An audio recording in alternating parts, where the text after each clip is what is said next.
Қайырлы күн, қалдарыңыз қалай? Есімім Гүлдана Жанәліқызы, дәрігер.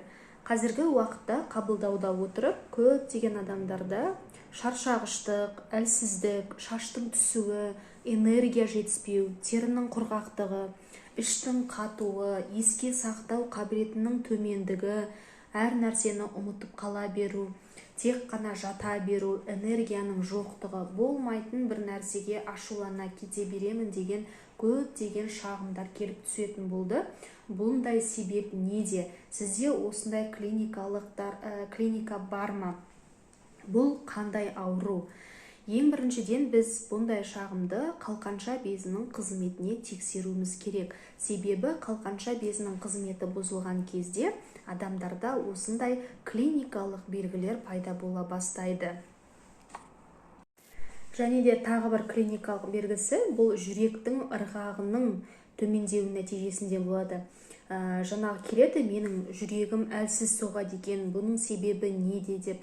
Яғни қалқанша безінің қызметі төмендеген кезде бұл организмдегі барлық процестердің барлығы баяу түрде жұмыс істейтін болады.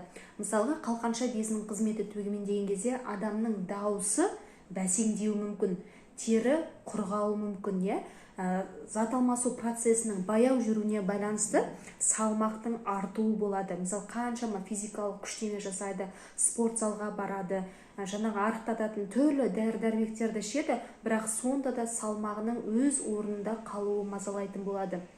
Бұның барлығы қалқанша безінің қызметіне тікелей байланысты болып келеді. Және де тағы да бір клиникалық белгілеріне жататын бұл этекр циклының бұзылысында жатады.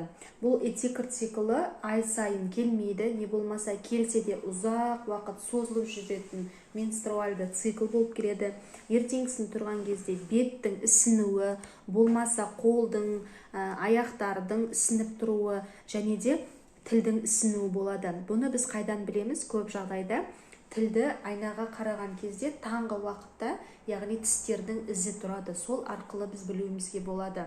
Негізінде зерттеу әдістеріне бұл қалқанша безінің гормоны тиреотропты гормон ТТГ, бос Т3, бос Т4, анти-ТПО, анти-ТГ деген осы қалқанша безінің өзінің гормондарына анализ тапсырамыз.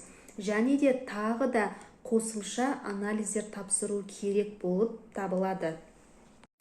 Және де тағы да бір анализдері бұл витамин Д, кальций, мочевина, ферритин, бауырдың қызметтері АЛТ, АСТ-ні анықтауымыз керек, өтті тексеруіміз керек, себебі зат алмасу процесі төмен болғандықтан өттің толуы да жиі кездесетін белгілер болып табылады. Және де қосымша микроэлементтерге тексеруіміз керек, инсулинге тексереміз, глюкозаны тексереміз, жалпы қан анализін, зәр анализдерін, биохимиялық анализдерді, және де анемия, яғни ферритин, трансферритин арқылы тексеруіміз керек. Себебі ұзақ уақыт бойы жүрген анемия бұл қалқанша безінің қызметінің төмендеуіне алып келетін болып есептеледі. Сол үшін жалпы қан анализі, ферритин, трансферритин тексеру міндетті зерттеу әдісі болып табылады. Осы қалқанша безінің ауыру кезінде, гипотиреоз кезінде тек қана бір ғана эутерокспен емдеу ол қателік болып табылады. Өзімде де гипотиреоз болды. Сол кезде мысалға мен тек қана эутероксты 3 жыл бойы үзбей ішіп жүрдім. Сонда да шаштың түсуі, терінің құрғауы, әлсіздік, энергияның жоқтығы, еске сақтау қабілетім төмен бола бастады. Және де бір нәрселес кітап оқимын, сол кітап оқығаным менің миыма кірмейтін болды. Ұмытып қала берем, не алу керек еді, не қою керек еді, әзір айтқан дүниені әзір ұмыта бастайтын болдым. Содан кейін барып мен зерттей бастадым. Бұл не үшін бір ғана дәріні ішемін, мысалға, бірақ қалқанша безінің қызметі әлі төмен. Неліктен менде осындай клиникалық симптомдар әлі сақталып жатыр деп өзіме сұрақ қоя бастадым да, оның шешімін іздей бастадым. Бұның шешімін мен қазір интегративті, превентивті медицинада оқып жүріп, сол жерден өзімнің ответімді таптым. Интегративті және превентивті медицинаны оқу барысында негізгі аурудың анау источнигі қай жерде жатқанын түсіне бастадым. Бүкіл толықтай тек қана гормонға ғана емес, толықтай анализдер тапсырдым. Жаңағыдай өзімнің айтып кеткен жаңағы витамин D3-ға тапсырдым, кальций, мочевина, мочевая кислота, АЛТ, АСТ, общий анализы крови, трансферритин, ферритин сияқты барлық анализдерді тапсыру барысында өзімнің дефицитта жүргенімді анықталып, толықтай микро-макро элементтерді ішіп, өзімнің қалқанша безімнің қызметін қалыпқа келтірдім. Сол үшін де бір ғана эутерокс ішіп, өзімнің қалқанша безімнің қызметін қалыпқа келтірем деп қателеспеңіздер. Сол үшін толық қанды емдеу керек. Мысалға, біздің традиционный медицина бұл тек қана симптомдарды ғана емдейді, ал интегративті медицинаның негізгі айырмашылығы бұл әрбір аурудың қай жақтан шыққанын, яғни себебіне байланысты емдейтін медицина болып келеді. Сол үшін интегративті медицинаны оқып, өзімнің ауруымды нақты біліп, қай жерден шыққанын сол емдегеннен кейін ғана өзімде шаштың түсуі, әлсіздік, терінің құрғақтығы, іштің қатуы деген сияқты белгілердің барлығы азайғанын көрдім.